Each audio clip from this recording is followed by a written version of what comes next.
All right, Chris, coming off a fantastic pre-show, I'm really excited to get to know you more. You are now leading Cardstack, and you've been there since 2014. Let's just start there. How do you describe where Cardstack is today by any meaningful quantitative measurements? And then where do you see the trajectory in the future? Yeah, I think Cardstack is the journey I've been taking for, what looks like, 8 years so far, which is a long time in tech and certainly a long time in crypto. Our vision has always been composable applications. We hate silos. We hate choosing which app to use to contact whose person, logging to 10 different places just to get one thing done. And, Cardstack started in the Web 2 space, which is, can we build an open source toolkit to clone the feature of the big giant SaaS and FAANG company and make it so that we can replace those features and give people Lego blocks that can build their own thing. This is prior to crypto. And that always kind of makes sense a little bit. But, there's a lot of control over, Instagram doesn't have an API, or if you have one, you don't have access to it.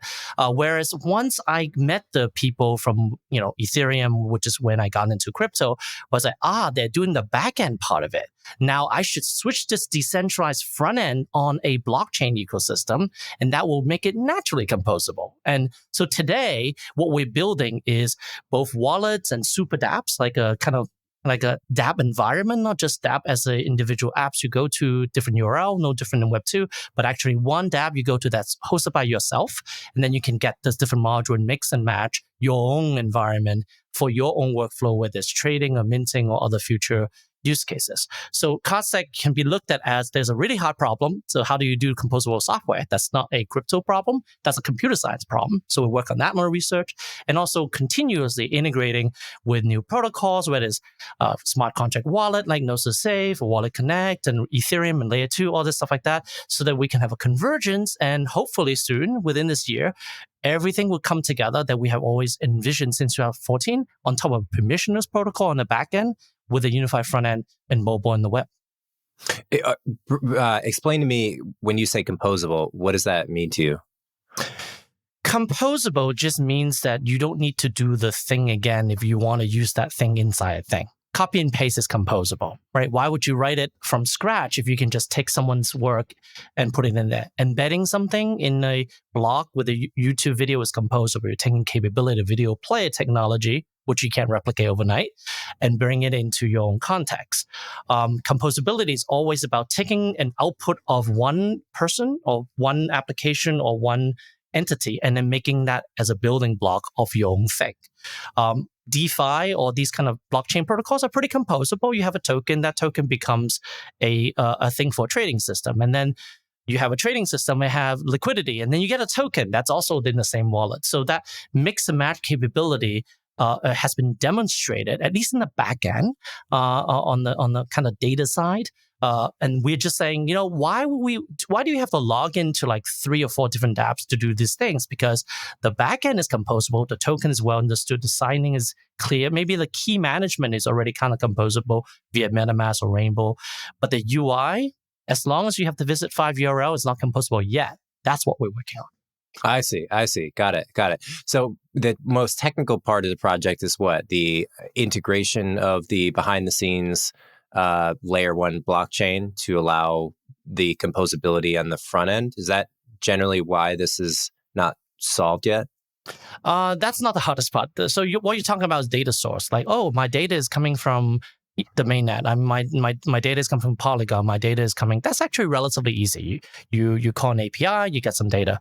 The hard part is the composability in your browser or within your application. Like, for example, a very simple thing people do all the time, they swap, right? Here's a little form called Uniswap, I can swap it. But sometimes you need to pay someone. I want to pay you. Well, you want to get paid in USDC versus USDT, so I have to swap it. Now I have to do 2 steps and I have to go to 2 places to do it. All these have your favorite like curve or whatever it might be. In a composable system, there is a button called pay this person in USDC, and it will figure out that you first have to do the conversion. Maybe you need to bridge something. You may have to withdraw something from a hot wallet, and then you have to convert, and then they pay them, and then they give you an NFT for a receipt. that is all done kind of like an automation script. The best example I have with composability is open world games like Grand Theft Auto. Like you can do each thing separately, but all of those elements and guns and peoples and cars are composable. And when you're in a mission, you can just kind of step through each thing and you don't have to go to 5 different apps to do the action you have in the game. So we're trying to build a game engine of sorts to contain all the tools and objects which represent different on-chain and off-chain things and people, and then orchestrate it through a cohesive things.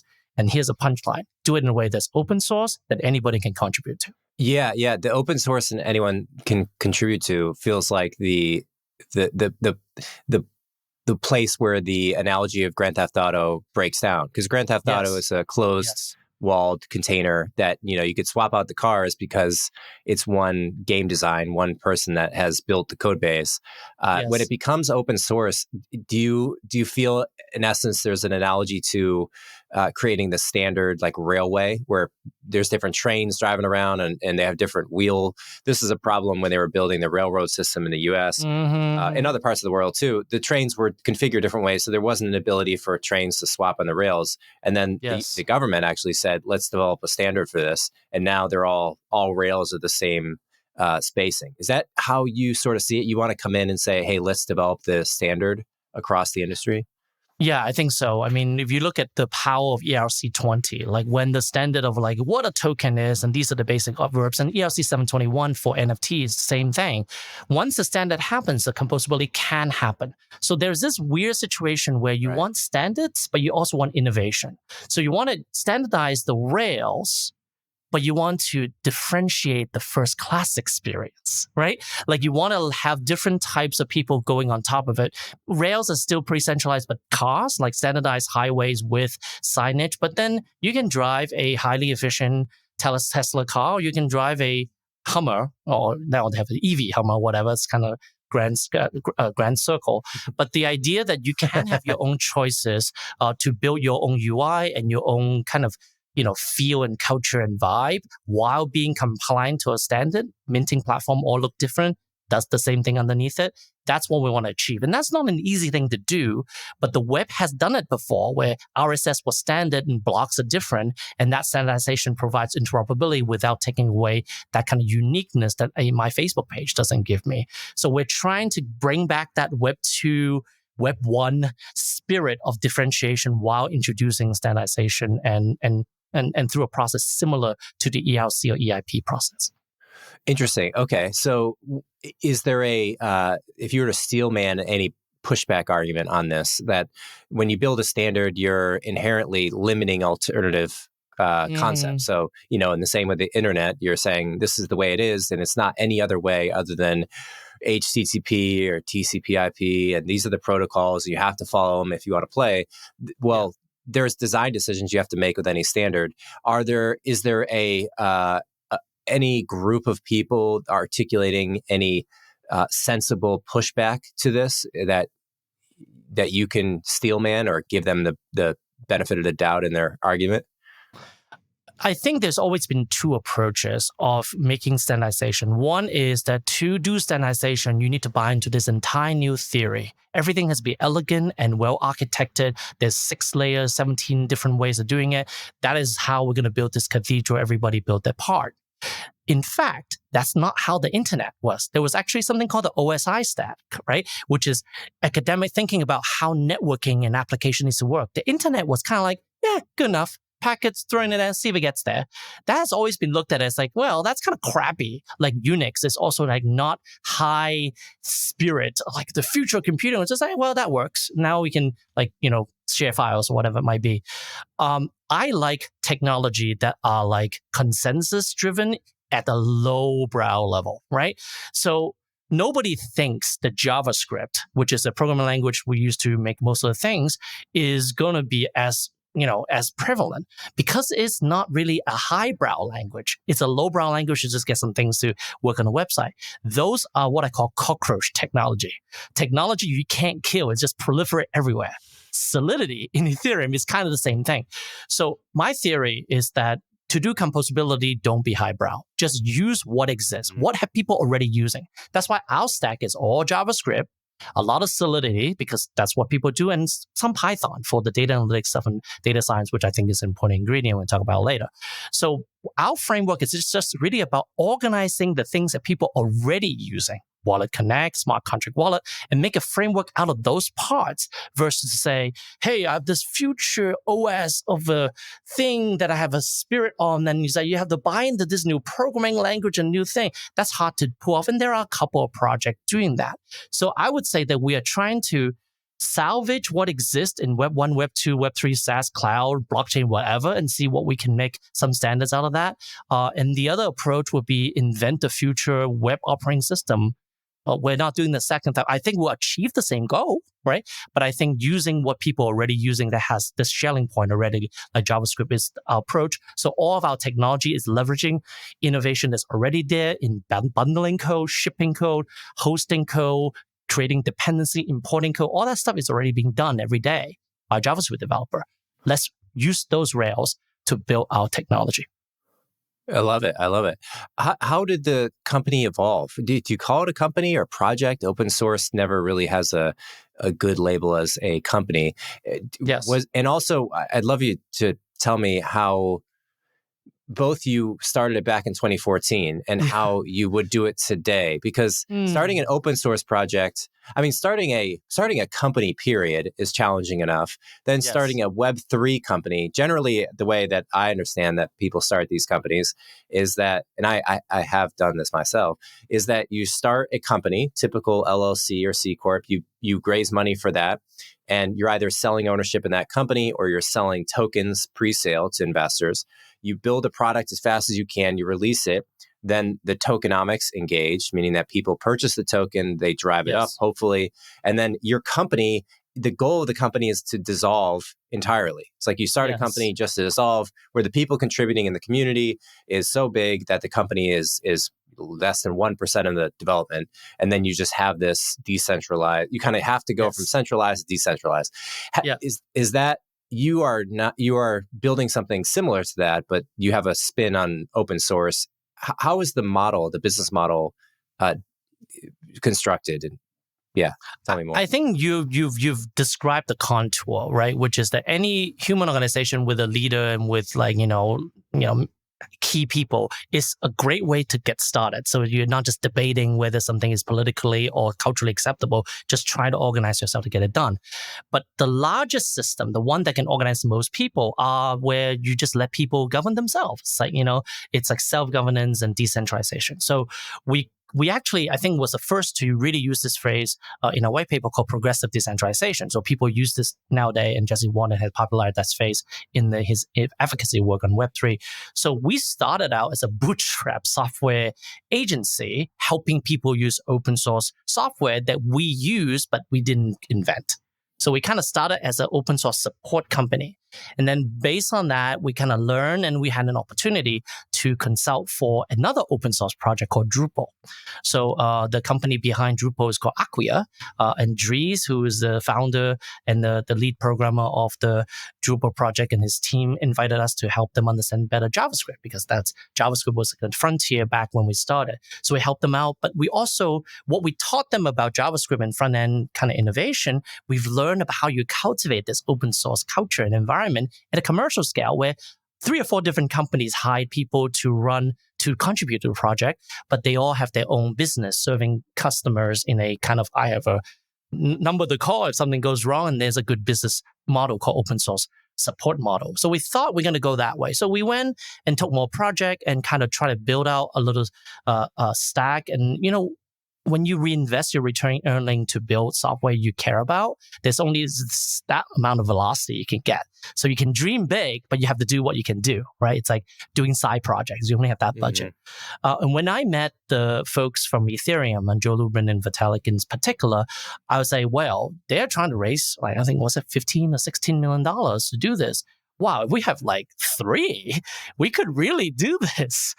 So we then went ahead and say, well, we're not quite ready to do that yet. So we continue doing some consulting, in this case in blockchain. And I was, invited to be CTO of a company that built the first NFT marketplace on the Bitcoin blockchain, the payments on Stripe, but all the what was that one? Tokens. It's called Monograph. Okay, cool. It's in Wikipedia. If you actually look up NFT on Wikipedia, the Monograph project, the fine arts version, the art project that started it all, I was the CTO of the commercial part of that. So turn it into a thing where you can actually transact using credit cards and stuff. Obviously Bitcoin doesn't have tokens, doesn't have gated transfer. The scriptability is limited. So we kind of use traditional fintech technology overlay on top of the Bitcoin ledger with the assets on Bitcoin, but the payments thing. So now obviously ERC20 and Ethereum took over that. But there comes a time where we met someone from the Swiss ecosystem, and they say, hey, have you thought about exactly what you just said? And that's like, well, that would be interesting. And that's when we put together something that's compliant, that is well structured and safe. So we created a nonprofit foundation in Switzerland, in Zug, called Cardstack Foundation, and say, well, this is a project that is going to be well funded, well enough for us to really do everything that we think needs to be done, from the wallet all the way down to the protocol for payments. If you're building a virtual world, right, you have to do that. And that's what we have been doing, and solving problems and releasing incremental software ever since. And you started it in Switzerland. Why? I think there's a strong discipline in Switzerland about doing what you say you're going to do. So the Swiss foundation structure is basically, you tell the Swiss government that you're going to do this thing. They give you permission and tax regulations and approval basically to do this within the country, but you have to stick to what you're going to do until you finish. And I like that. It's like writing a piece of paper and then putting it in either mounting it on your wall or like your plaques. Like, remember, this is your charter. That's what you want to do. And I felt like that aligns with my vision, because, people come in and out of blockchain projects. There's good things, rug pull, they lose interest, they become, influencers, or they disappear into the woods, or whatever, right? Yeah. But I made a commitment to our community, to ourselves, to our team. The team that was with us here are largely still there. So here working on these hard problems. We just felt like we were very compatible with the Swiss ecosystem, and we're willing to write down what we're going to say and do what we say we're going to do. And do you have to be in Switzerland to start a Swiss nonprofit, or do they have, is there a downside to saying, let's start this in the US? I suppose you would have more flexibility if you were in the US, is the implication I'm getting, that you could pivot the company entirely and still be a nonprofit, where you couldn't do that in Switzerland? Yeah, I think you just need to visit them, 3-4 times a year. Obviously, during COVID, I don't do that flight, right? Because it's very hard to travel, even between Europe and US for but you go there, you meet the people, and you go to the ecosystem. I think it's a good thing. I think Switzerland, more than other type of jurisdiction, is not like you just mail and they just handle your mail in the office. You actually have to be there. And I enjoy being there because it's a different pace. There's a different types of practicality and spirit that really contrasts very nicely to what goes on in different parts of the world. Yeah, that's super interesting. All right. Well, Chris, I want to ask you, you started it in Switzerland, you have this nonprofit. Did you start it as a nonprofit specifically, feeling like that structure was necessary to build something that's open source? Or was it just kind of a philanthropic urge that you had? I mean, there's a price you pay, right, for starting a nonprofit, and that your earnings for the company can't go back into, or they can't be distributed to owners. Yes. Did you see a pathway forward to the early folks in the team having a big financial reward that was separate, either owning tokens and then building for the value of the tokens, selling the tokens one day? Is that the general aspiration? Yeah, I think tokens align interests within the team relatively well. But I do think that when one company is in charge of the whole software, you kind of take the air out of the room, where everybody else is just like, oh, I play in the Microsoft ecosystem, but you're not Microsoft, right? But if you have a nonprofit in the center, there's more opportunity to say, hey, we're going to make the best version of a hosting thing for enterprise to use Cardstack. That's a nice business. We're going to make education to use Cardstack. That's a different business. But if there's one corporation like Meta or Microsoft or Google, those becomes really small, kind of you can't think really big, because the behemoth is the thing. So I think open source foundation, I think Ethereum Foundation has done that, right? So they've been able to say, here is a place where we can do the work that other people can't afford to fund, but you're welcome to build an exchange, build a protocol, build a token, build an NFT marketplace. And that type of kind of separation of responsibility actually grow a bigger ecosystem. So I actually believe that the center should be a commons, the same way in Boston there's a common in the center that allows all the privately held property to be more valuable. And I think that's a good model to do. Yeah. Instead of having the palace in the middle, you know what I mean? Yeah. Yeah. No, I agree.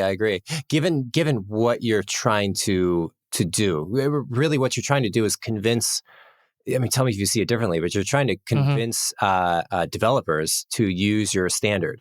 And if you're a for-profit company, you're always going to have an incentive to charge people, and it just doesn't seem the right model to introduce a standard across the industry. How do you measure progress quantitatively? Is it users, the value of the token, the number of projects that are using this standard, or something else? I think they're all correlated, but I think, at this stage we have right now is that we want to improve the headroom of the composability. So if you go into a good example is that if you go into a new endeavor and your tools is just like a hammer, then all you know is that everything is a nail and you hammer on it. But if you bring a nice toolbox and you know that toolbox can build a house, a pool, a yard, and whatever it might be, then you feel like, especially if you engage more people, they can be very creative about it. So we're still thinking about what is the minimum number of tools that is work well together to maximize the creativity. So the way we look at this, and a lot of our analysis is like, what if I want to build Salesforce.com with Cardstack? What will we need as a tool? And what if I also want to use Cardstack to build Slack? And what if I also want to build a payment system like Stripe? And what if I want that payment system to have a store? What is the primitive that's in common for all those S's? Build those. So we look at the combinatorial, almost like a mathematician, figure out how many variable do I need to express all the numbers in the world, right? And then try to create the smallest formula to generate it. So it's about the reduction of the size of the software without losing the permutation of what it can be. That's what we're aiming to do. It's a very weird metrics to optimize for. But if you have that metrics, if you have that real multiply effect, then token multiplies when people come in and build different things, right? Number of developer multiplies because everybody learns and know the tools already and they can build things and feel satisfied. Then other people iterate on the things and build on top of it. All those all become secondary to the tool making. So we are tool inventors and tool maker right now. And that's why we took so long. Every single time we build a set of tool, we try to use it to build something as this hammer is too unique function. Let's make it a little bit more flexible. And then we break the tools down, and obviously we don't ship the thing. But now we're getting to a point where they feel very confident with our tool around how we do with schema, security, US composability design system. And those things gives us confidence that when we release the tools to people, it's a low level primitive that can make a lot of things versus a high level primitive you can only customize the color. Okay. And how many people are using the tools now? Do you have a sense? We have an internal team using our tools. We have discouraged external developer use our tools because we rip everything apart all the time. And it's I learned how to use this thing and it's now gone. But I can tell you that the tools we align with, so our lead developer, Ed Faulkner, is also the steering committee on a JavaScript framework called Ember.js. Kind of not the most hard and things, but some of the largest application, including Apple Music, is written on it. So it's for large teams, very productive, totally open source, not owned by a single company, with very nice distribution of staff. A lot of our tools are actually contributed to the Ember project so that we can put our tool as low on the stack as possible. So it's part of what people use every day. So the way we do build system that we do at Cardstack is actually being contributed to the Ember project. Those have thousands of users. As far as the one about Web3, we're still early on that. And hopefully once we build some standard utility ourselves, we can give people inspiration to build more. But when they build it, they will be using tools like Ember and our contribution to Ember as the foundation of the scripting, templating, the language for looping through things. Those are all contributing back so that we don't have to maintain it, right? So there's a larger community. So that idea of putting your tools in the right community and being good contributor and not just good extractors is a good spirit that I think exist in Web3, but also exist in the OSS open source ecosystem. And we are a player in that. Yeah, okay. So to summarize, you have tools in the Web 2 world Yes. for things like Ember, but you're still kind of iterating on tools for Web 3, and those aren't publicly released. Or if they are, you discourage people from using them in production because we use it ourselves. So we've released a wallet that does an end-to-end payment. So we have a Web3 wallet, you scan and you can pay each other. And it uses stable coins. It uses bridged stable coin for low fees. It does gasless transactions. The merchant pays the gas fee. If you're buying a socks from someone, you don't have to pay the gas. So it's kind of like what you would expect with a WeChat Pay or Alipay. We built all of that on top of our own stack. We released a mobile wallet called Card Wallet by Cardstack on iOS and Android. Fully releasable, you can play with it. And you can onboard new value using Apple Pay, right? So you don't have to deal with Coinbase and sending ETH or sending DAI or bridging them. So that is how we're testing our tools within our own team. But that is an end-to-end integration test of our tools on top of the Web3 ecosystem to do something as simple as like a Cash App payment, but to make that as seamless as Cash App requires us to unite things in Web3 that nobody has done. Interesting. And how is that correlated to the token? Is that still TBD, or is there or does it depend on every different tool in terms of how the token is relating to, right? Because the token itself was not around when we open source and standardized the protocols on the internet in Web 1 and Web 2. Yeah, absolutely. Yeah. How do you see that? I think tokens take on different types of analogy, and a token can be many things. ETH is many things, and whatever it might be. The way we look at it is that the most important thing about token is who's getting the token. So far, and it is true thus far, even for Cardstack and our ecosystem, is people who have money already gets tokens, right? By way of either token generation event back in the days, or by unit swapping and, buying it on an exchange, or earning it via some say airdrop via staking. It's basically money begets money. But my worry of that is that the number of group of people who get token by way of these kind of like staking action is always going to be a small percentage of humanity. Most people go around the line buying eggs and cooking bacon and stuff like that. So we were invited, Cardstack, to submit an RFP in a project by the IATA, which is the Airline Association prior to the pandemic. The project was actually canceled because of the pandemic. Was saying, we want to think about how airline miles can be traded or exchanged or mapped or transferred using blockchains. So it's like, hey, we have some experience. We gave some ideas and wrote a pretty eloquent thing. And then there's an aha moment. You know how we should distribute all tokens to people when they buy something from you, right? So we call that spend mining, not liquidity mining, spend mining. If you spend money, you get token. It's like reward points, like miles. That's the best way to get tokens of a small amount, but meaningful amount to your customers and your supporters. So we went ahead and said, yeah, that's what we're going to do. So what we build, the reason we build this payment system is that every single time you pay, we record your payment history. And then we distribute tokens based on a formula, like 1 point for this category, 5 points for this category, and we give you this claim. That claiming feature launched today. No way. But today? Yeah, like as in today, today. Awesome. Today. Distributing card token based on what the users will do. So we had a beta tester user that was using our QR code based system to pay each other. Again, not buying anything in particular, kind of play money going back and forth. But based on the activity, we actually compensate them or rewarding them. I think that's the long-term way for projects, for businesses, for brands to reward each other, is to take a book from the mileage and loyalty business and use that as a way to say, for a thing you did, the thing that you actually performed that added value to the ecosystem, independent of an investment decision, independent of a community kind of action, you now have this opportunity. You cannot redeem it, or you can redeem it and not use it, to get more token distribution. And that works for our token, and we build it in an open-ended way. So if you want to distribute your token to people who subscribe to a certain thing or buy your swag, you can do the same thing. So we're going to launch that too soon. Yeah, it's interesting. It's also very true in credit cards, right? It's like people spend money on credit cards, the airline points and the hotel points and all this stuff. It's like we've been conditioned to feel like if there's not a 2% or 3% cash back in some way, then I'm not doing it, which is when you have that psychology pervasive, take advantage of it. Is there a dependency on spending in the currency? So is the idea, in the case of airlines, they could, in theory, give you a token for Southwest instead of the Southwest point if you spend, your US dollars on Southwest buying a ticket.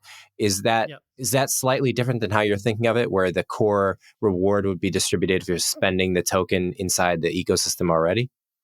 I mean, if you think about how airlines do it, you spend USD or pounds or euro to buy the ticket, and you fly and you earn the airline points, and then you can spend the airline point to redeem at a good rate compared to a cashback, right? So this idea of like, when do you want to use United points as a denomination, and when do you want to earn it? It changes. But I can tell you this: we need more fiat dollars in the crypto ecosystem to have buyers of this idea that we can share in this economy, right? So we need more fiat. Well, one way to get more fiat is for people to kind of allocate a portfolio in the investment speak and kind of bore you to death kind of stuff. The other one is that people are buying things in USD and then they're getting rewarded in tokens, right? Or mileage points. So I actually think that the only way we can grow our ecosystem is get more people to bring fiat in. So I think the best way to start is to start charging for regular things in stable coins as conveniently as a WeChat Pay or Stripe or Cash App, and then give them not just Bitcoin, which I think is a good place to start, but give them these community tokens in addition to Bitcoin, maybe as a way to grow community and grow alliance and grow loyalty, right? So that's what we are thinking. It should be primarily about payment in stablecoin. And yes, you can redeem maybe at a ginormous discount. Like you can pay $100 if you pay in USD, but if you have the token, you can pay $50 worth of that token and get the same service. That would be a great way to use it as a discount token. So as I can say, and as up top when we talk about this, there are many, many things your token can do once you have a composable set of things to do it with, right? So the same token can have a discount token type of thing, could have like a staking thing for sure for people who've earned it and stake it. They can get some additional rewards. They can do governance, all the standard thing. But I think the spend mining idea and using fiat to drive that, or like USD or Euro to drive that, is actually solving some macroeconomic problem of where's the new money coming from? Yeah, that's very, very true. Being bigger part of the economy, of commercial economy. There was a guy interviewed who started a company called Lolly, and they're like cashbacks in Bitcoin. In Bitcoin. Right. Which is this exact idea. It's almost like a slow leaching from your daily transactions into crypto. Yeah. Yes. And if you don't sell your Lolly earned Bitcoin, it has gone up in value, and people will feel better about it, or as a way. But there is this idea that I recently did a fireside chat with one of our advisors, Kip Bodner. He's the CMO of HubSpot, a kind of Web2 CRM marketing automation company. And he said, this idea of giving tokens in exchange for spending is basically paying the customer acquisition cost that you will otherwise pay to Facebook and Google as ads to your users. Yeah. And then it was like, wow, that means that all of the marketing spend, if there's a way for us to discover new products within your wallet or dApps, how much is marketers willing to give in tokens? And that could be substantial. You could be spending $100 worth of stuff and getting $4,000 worth peak of rewards from like 10 different people, because it's your history for all to see. And people can target anybody who has a Bored Ape, get this. Anybody who saw one of these, get that. It can accumulate pretty fast. And again, there's a little bit of like, gasoline on a fire pit, but that's just, like starter lighter fluid for barbecue. Sometimes you need that to get started. It could be really powerful when people think about token incentives, not just as a way to build community, but also ways to acquire new customers. Yeah. No, I fully agree, especially displacing the money you would spend on marketing anyways, because... Yes. And that is a bad ROI, because Facebook takes all the value of that customer acquisition cost, CAC. And it wasn't always like that. There was a time where you can really build an audience and a community and a customer base in Facebook. And there was a time you could do that with AdWords. But as those companies gets bigger and bigger, they take larger and larger effectiveness out of it. So it's mostly tax and a little bit of effectiveness. But, we have an experiment of using token reward beyond these small Bitcoin rewards or small, kind of like, airdrops for bounty hunter, several things. But if we actually like align it with the commercial opportunity and swags and networks and DAO membership, it's really powerful. But the primitive to figure out how to do this analytic at scale, you can't do the analytic at the same time, right? Your transaction takes this much gas to do. Your reward distribution may be 10 times more gas because there's 10 token being distributed. So we do it in a way where all of the computation is off chain. It's like next monthly report based on everything you've done in the last month. This is all the tokens you can get. Which one do you want to claim? So that's what we built in the card reward protocol. Really, really cool on-chain, off-chain stuff. One of a kind. Does it largely depend on attention? Because I think of advertising as just a pure function of attention. So when people spend their attention on Instagram and Facebook and TikTok, then the advertising dollars will have to flow there because that's where the eyes are. Same with Google, right? People are typing into Google. Does there need to be a sort of decentralized? I interviewed the founder of Brave, which builds the browser that I'm using now, and they described to me the tokenomics between their Batcoin, their basic attention token, and the browser itself, displacing the advertisers or displacing the publishers rather, which would be Google. So an advertiser could pay directly. That sounds really compelling. Does that need to happen in the same way with attention on social? Because I feel that social media in particular just seems to captivate such a huge portion of people's daily attention. And if you're going to spend money as a company, I would love to spend it on some, referral program, but whether it's in dollars or in crypto, it seems like you're just up against this massive attention drain. It's like, you're trying to attract attention over here, and there's this guy dancing naked on stage with gorillas. Yeah. It's like, well, everyone's looking over there. So how do you think about that problem? I think distribution and settlement is two different things. So, a lot of times if you go ahead and you have a following and say, hey, here's my TikTok, blah, blah, blah. And to do this, you need to do that, right? Go here, right? Now, certain platform makes it easier. Linktree makes it certainly easier. So we're launching our Web3 Linktree so that you can use that as your Instagram URL, has all the same features of Linktree. We have, it's called card.xyz. So we're using XYZ as a signal that it's a Web3 thing, but it's basically a decentralized hosted IPFS version of Linktree. So you can still do your attention thing on social media, just link them back to a Web3 version of Linktree. And with that, it's QR codes and Wallet Connect and, segmented so it doesn't steal your things. And that's how we can get this Web3 tool distributed through the Web2 ascension span. But a lot of purists in Web3 say, it should only be in a wallet, in a dApp. Say, well, nobody's in the wallet, in the dApp, right? So you got to go where people are. If you're gonna promote a party, you're gonna be outside another party waving a poster, right? So our approach is that social is absolute way. That's where the culture is for now. Maybe decentralized social would take some scale, but right now, let's solve one problem at a time. Let's solve settlement. Let's settle on Web3 so we can do all these nice spend minings and user activity rewards, but let's get the attention through a replacement of this distribution marketing tool. That's why I'm always talking to Web2 people and Web3 people, because Web2 is where they are now, and that's where we're going to market to them.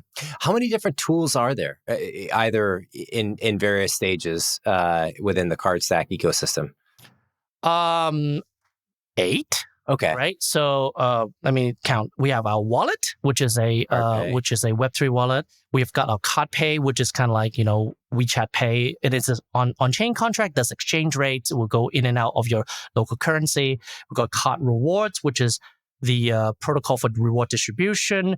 We are building the Cardstack framework, which is the composability thing. That's still the hardest thing we're going to do. That we are building a decentralized hosting for Linktree, so card.xyz. And then I'm sure I'm forgetting the card catalog, which is like our app store, or going to Roblox, which I think is a better analogy than Grand Theft Auto because it's actually open for contribution, still not open source, but at least open. So we have to build that. We call card catalog. And there's a couple other things. Card space, is that one of them? Card space is card XYZ. So maybe like 6 to 8, depends on how you slice it. And then obviously decentralized hosting. So you can choose your jurisdiction for hosting, which, EU is different than US and different than China, right? But they can all host WordPress. So we want to make sure that our software is not restricted by particular terms of services, but that vendors can kind of, like the same way they do WordPress hosting in different countries and languages and cultures and regulations, they can run our software and provide that on-ramp, even hosting XYZ website on a different country and just providing that linkage. So there's 5 or 6 different active projects going on. I'm sure there are ones that my team was like, well, that's actually its own project. But they all integrate. So the important thing is that we see ourselves as a decentralized operating system, a Web3 collaborative operating system. So, an operating system has everything, has login, has storage, has syncing. And when people say OS, they tend to be like, we're OS, but we do this one tiny thing. So why we don't do an OS, take ownership of the whole experience, right? And that's what we do. How many people now working on the project in the company? About 30 people, about half of it's developers. And so you need a relatively large size team to handle all things. But we try to keep the team around 2 to 3 developer plus some kind of common designer so we can share ideas. So you can look at Cardstack as like 5 or 6 teams of 4. Yeah. And money raised, I saw a couple different numbers out there. How much have you guys raised? So we use an accounting method called time of receipt of funds. So at the time of receipt of fund in the crazy bull run of 2017 and 18, 35 million total. At the end, wasn't that? And so we've taken a fairly conservative strategy where we try to put some cash aside to run ourselves for 18 months at a time and then keep the rest in crypto. Shrink up and down, try to track that 50% mark. Not always. Sometimes, for example, when it went way low, I was like, I think we should go all in, right? Like around the pandemic time. And that really helped us a little bit. So we're, rebalanced now and we have a large team. Did you? Be able to do this. Did the company rebuy into the token? Not as much as our token and as much as, we want to make sure that we have blue chip because we see our token as the reward for succeeding. The success come from executing the vision. And that means we need to kind of have a treasury strategy that can pay rent. I think one of the biggest problem of a lot of projects that use their own token to pay people all the time is that just creates this really difficult choice for a person to say, do I want to pay rent or do you want to support the project while working on the project, right? So we like to, focus as like, this is something on the side. We'll get more people and use spend mining to distribute farther and wider than any other project can, because we're not just going to the same 15 people with 100 wallets, right? You're actually going to people actually spending and doing real things. So there are a lot of balances we want to try to do. And so our goal has always been, imagine where the Web3 would be when the migration of people from Web2 actually came at scale. Right? Right now, we're in this new island waiting for the festival to start. Like the promoters are there, right? The vendors are there. The beer people are there. And then like the crazy hardcore fans are there. But the wave of real concert attendees are not here yet. We always remind ourselves, save your swag for the wave of the masses. Got it. Save your swag for the wave of the masses. I like that. And do you see the value of the token as something that is a focus to try and grow? I mean, some projects don't. Oh, for sure. Yeah. For sure. I think it's really important that the distribution and the value of the project, right, is this, that we have this kind of community connection. And I think the token and an NFT even more so, right? The financial value is one thing. The belonging value is everything, right? And I do believe that combination of NFT and token is driving that kind of like badge and like history is a really important thing. So all of the token economics that we're playing around with Cartoon Apes right now is really important in building real belonging for people who are going to be contributing software, funding new companies, right? You want to give them badges and stuff like that. So we are always going to be designing primitives and protocol for that big wave versus spending all of the time chasing each other and trying to be cool with 15 people, right? Maybe we're not the coolest of the 15, but I think we have a bunch of tools that when the wave comes, we actually have the biggest booth of all of them and say, hey, we've been waiting for you. Been a long time. We've been here 8 years, guys. Come on. We've been here. Yes, exactly. We've been out here. I know. Are there any other projects that are threatening? I mean, certainly from a competitive standpoint, a standard requires people committing to this standard. So I imagine that there can be, I don't know if there is, but there can be a threatening value proposition in the market. Certainly, when you start a company, competitive landscape is like one of the things you always include on the slide, and displacing incumbents. Is that a big thing? No? Every single time I thought someone could be a competitor because they use language of like, we're building the Web3 OS, we talk to them and say, hey, we'd love to use your tools. And they say, this is great. Well, let's work together, whether that's Chainlink or Gnosis or whatever it may be. These are the people who have big ideas about like, but they, we're doing different things, right? Like, you're dealing with the decentralized Oracle. You want your feed to be used. We use the feed to figure out what a USD is worth in different chains, or what your token's worth when you're swapping it for redemption, right? So I don't think we actually feel like we have competitors. I do believe there are some kind of how do I say it? An ideal outcome. If a centralized company becomes too successful in using their VC-funded resource to build a really nice day-to-day operating environment, like a Facebook for Web3, and then nobody needs this app store and open source stuff, that would be a bad outcome for crypto and obviously a competitor to us. So who can be that? I don't know. There's a lot of, VC funded companies, but they all have founders or project leads who are really believe in the protocol vision. And if they're successful and they make the protocol open and we can use it, then there's always an open source way into that. So I would say that what keeps me up at night is that we work too hard on the hard problem and forget that sometimes people just want a nice place to stay for the night. And whether it's decentralized or not, they just want a hotel. So make sure your Airbnb, the decentralized version, is as comfortable and as cheap. So we got to be available right now. Yeah. And that's why we're pushing to try to get all of these 6 or 7 initiatives moving along the same way, trying to make sure that we remind people that you don't need to compromise on centralization and give one company all your thing. We can actually do this as an ecosystem, and we just have to hurry it up. Yeah. Yeah.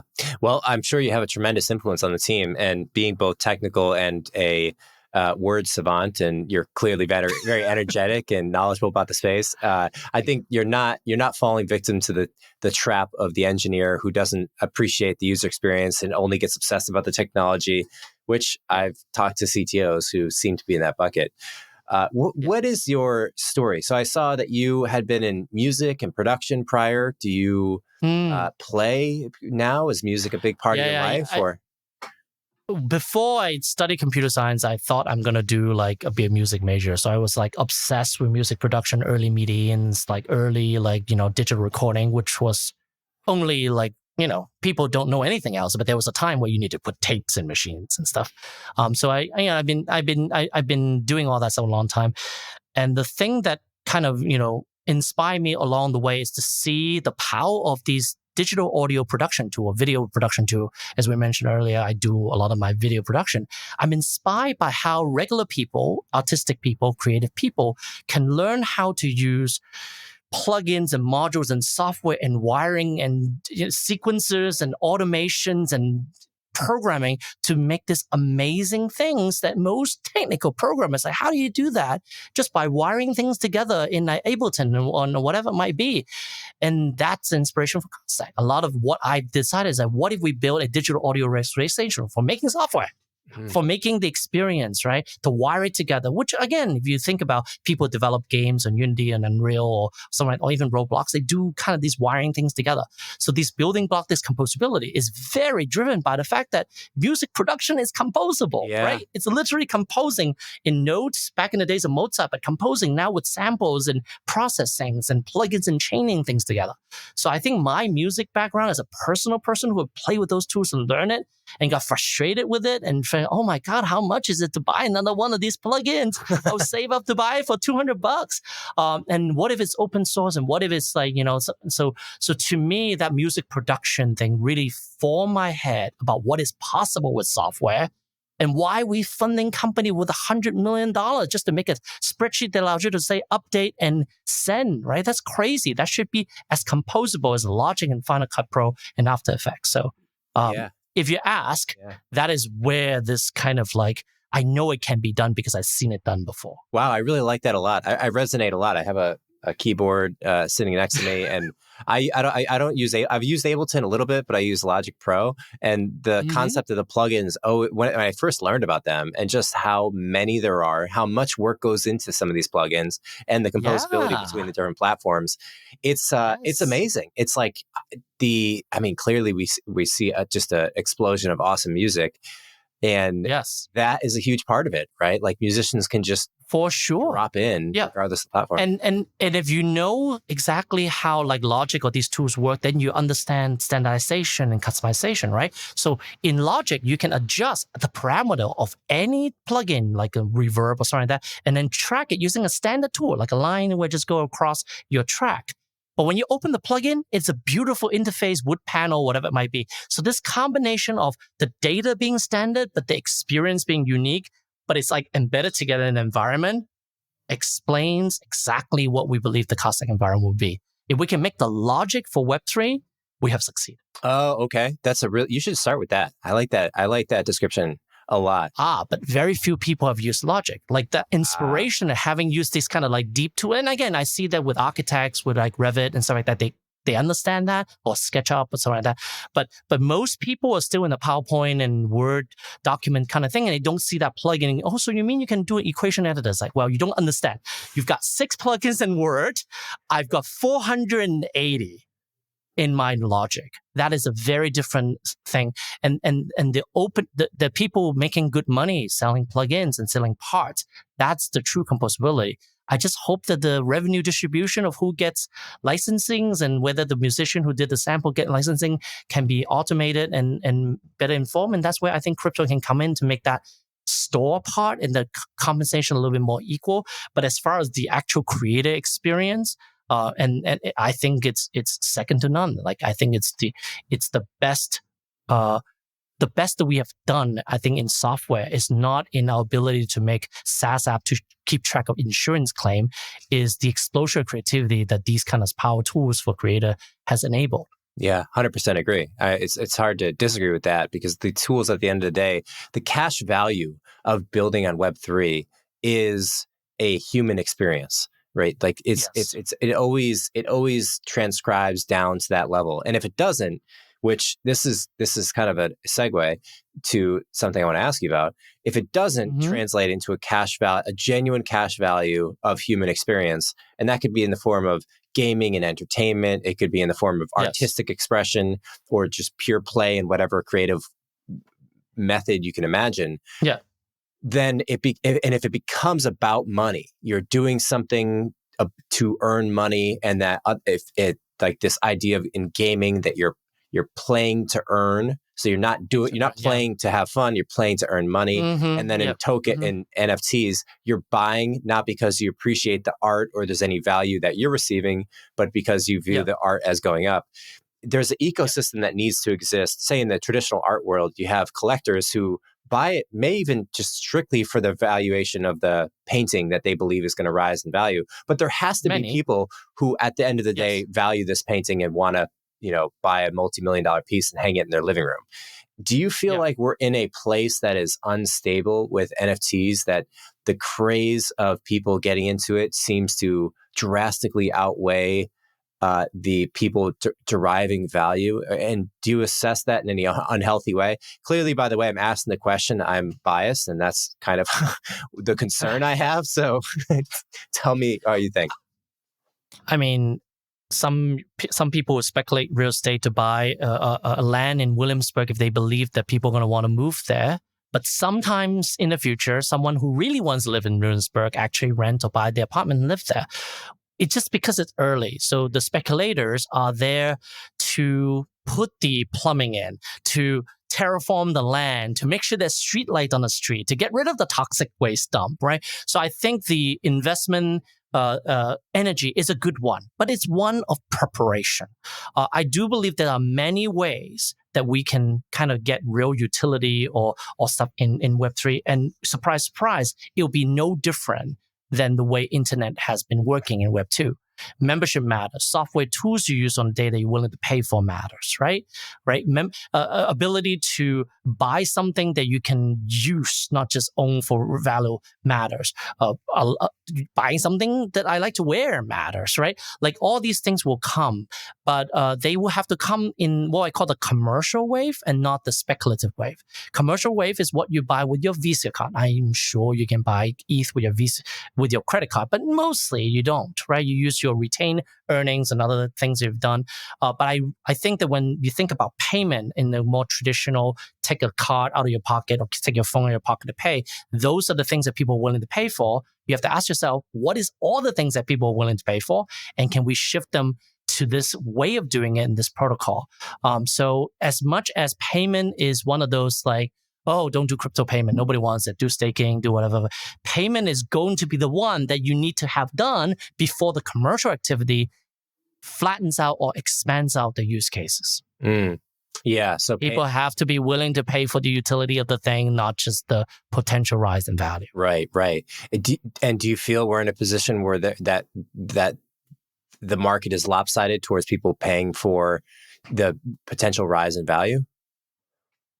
So far, it's still lopsided, but I do see that in every one of these community, there are some people who are like, I'm buying music NFT because I really want to listen to it. There's some people who say, I'm joining this DAO and buying this token because I really like these people that I hang out with. There's someone who's saying, I'm actually trying to use this software. I bought the token because I want to have an exposure, but I really want to play because I'm an early adopter and playing around with software, like playing around with music software plugin. It's fun, and some people do it for fun. So I think they're crowded by the noise of the people who have from the mountaintop say, oh, you got to do this, you got to buy this, you're going to buy that. But they exist. They're just being drowned out a little bit. My personal feeling is that all the wave of the adoption depends on the user experience getting better. Like if you think about the mobile ecosystem before iPhone, a lot of company was like, oh, we're going to build new mobile web. It's down, and then type AAA and BBB. That didn't work because it sucked as a user experience. But the same exact thing with a large screen and the mobile keyboard that as on-screen keyboard that works made Apple, the flag bearer. So we need an Apple moment in Web3 in terms of usability and human-centered design. Obviously, we're working on it, but there are many other people that we work with and we use their tools that's working on as well. That will be the gating factor for us to open up the possibility space where regular people can actually find fun. Because right now, nothing fun about using MetaMask. Dude, you got to throw a conference and then get up on stage and say, phone, computer, right? Just the phone. iPad, our iPod. Yeah. Wallet, dab, life. I don't know. Wallet, dab, life. Wallet, dab, life. What's your source of inspiration? Do you follow people avidly on Twitter? Are you reading white papers all day? How have you accumulated the knowledge and perspective that you have? Or are there certain people or books in particular that you feel were extraordinarily influential in your thinking? I can tell you that